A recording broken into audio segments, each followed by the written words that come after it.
you already sort of started that with your climbing, where you were adjusting the length of your legs and your height, and how Exactly. close or far you are from the wall. Can you talk about that a little bit?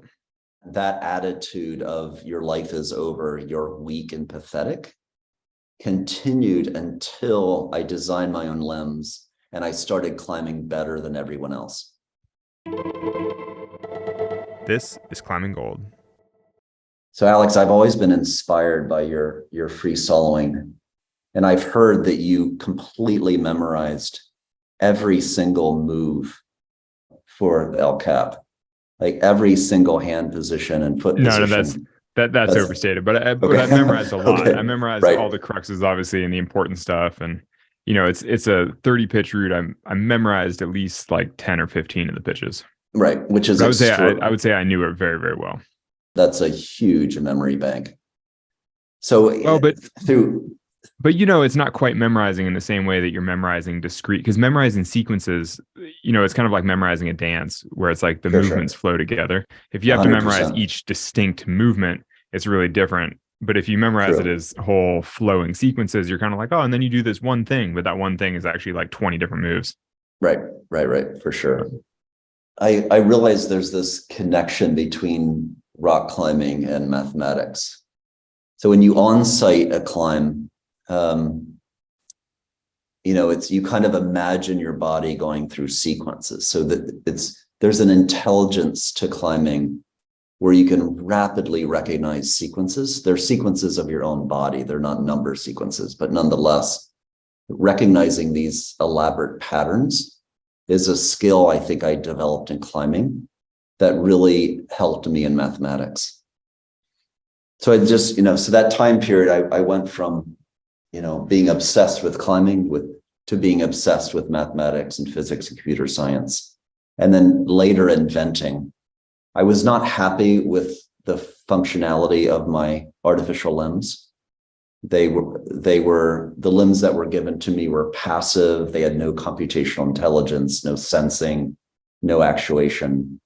They were so far removed from what Hollywood's view of what a bionic limb should be. So I at that point, when I realized I loved science and math, I really had it as my life's mission to redesign bionic systems so that they actually work. At what level were bionic systems when your legs were amputated, and where are they now? Yeah, so my first pair of artificial limbs, again, were completely passive. They were made of wood and foam, some plastics.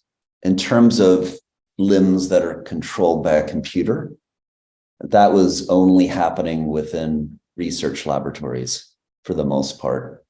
So today, there's bionic limbs that are commercially available that are controlled by multiple computers, many sensors. They have an onboard intelligence that can sense human intent and respond appropriately.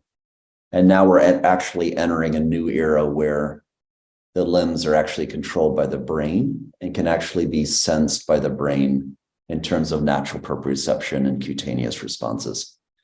So a lot has happened. You're saying that now we're entering a phase where people can actually feel their prosthetic limb. That's right. And we've like that. I feel like there's a lot of unpacking that you need there. Like, so what does that mean? I mean, I personally was lucky enough to watch your TED Talk in person about this, which totally blew my mind at the time. It was like, that was the craziest thing I've ever heard. But, for anybody listening, like, what the heck does that mean? It's like, it's so crazy. Yeah, it's super cool. So we're actually doing, so it used to be that the prosthesis was a tool, like a hammer is a tool, that it's separate from the body. And it's viewed as, with respect to the human being, it's viewed as such. It's viewed as other, not part of self. These systems now, we actually do surgeries and we grow tissues into synthetic constructs. We basically connect nerves and muscles right to synthetic computers and synthetic motors. And when you do that level of integration between human physiology and electromechanics, The human becomes embodied with the designed limb. When you ask them, what is your body? They include the designed construct.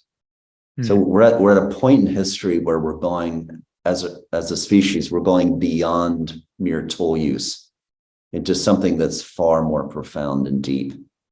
I remember the end of your TED Talk, some of your ideas with people with wings and things like that. And I was like, this is blowing my mind. Like, how is this the future? Like, this is insane. Yeah, what I said in that TED Talk is, in 100 years, humans will be unrecognizable from what we are today. The classic is, if you want a third arm, you can have a third arm. But human morphology and dynamics and cognition will take on forms that we cannot even conceive today. At a really, really basic level, I mean, you already sort of started that with your climbing, where you were adjusting the length of your legs and your height, and how Exactly. close or far you are from the wall. Can you talk about that a little bit? Yeah, it's interesting. So when my limbs are amputated, you could imagine what society projected onto me. Society said, Hugh, you were this top athlete. Now that your biological limbs have been removed, your life is over. You're a crippled. And that attitude of your life is over, you're weak and pathetic, continued until I designed my own limbs and I started climbing better than everyone else. The moment that happened, a switch was reset, and it went from you're courageous as a disabled person, whatever that means, to you're a threat and you're cheating. Overnight, it's really remarkable. But to me, when I first was accused of cheating, it was such a beautiful melody to my ears, because I really despised being considered less than human, weak, unattractive, powerless, crippled.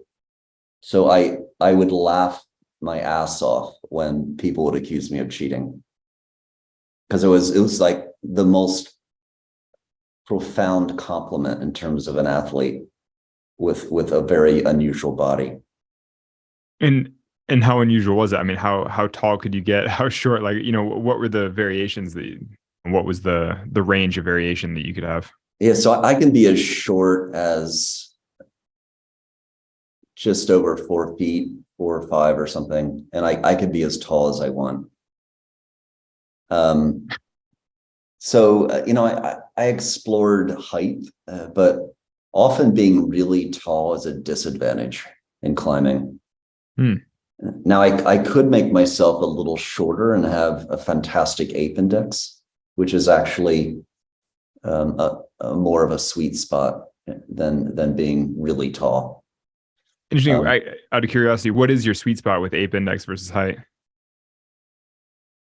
Well, again, I've gone from in the high 4 foot, almost 5 feet as the low end too. I explored 8 feet tall. And was that amazing? It's amazing for boulder problems. But yeah, you just freaking grab the top and you right. mantle. That's right. That's right. But so for like average sport climbing, just climbing a normal route, what's the sweet spot there? Is it better to be 5'4" with a really good ape, or is it better to be 6 foot with no ape?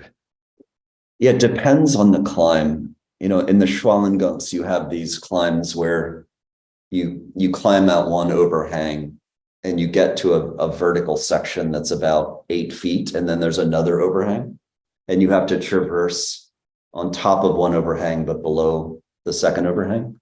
So you get in these positions where you're completely cramped. So something like that, yeah, just over 5 feet is a huge advantage. So it just depends on the rock moves.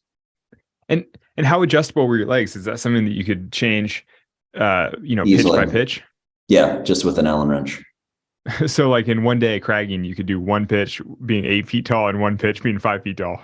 Yeah, all I need is a tiny ledge, and I can change my height. I can change from a crack foot to an edging foot to a smearing foot to crampons.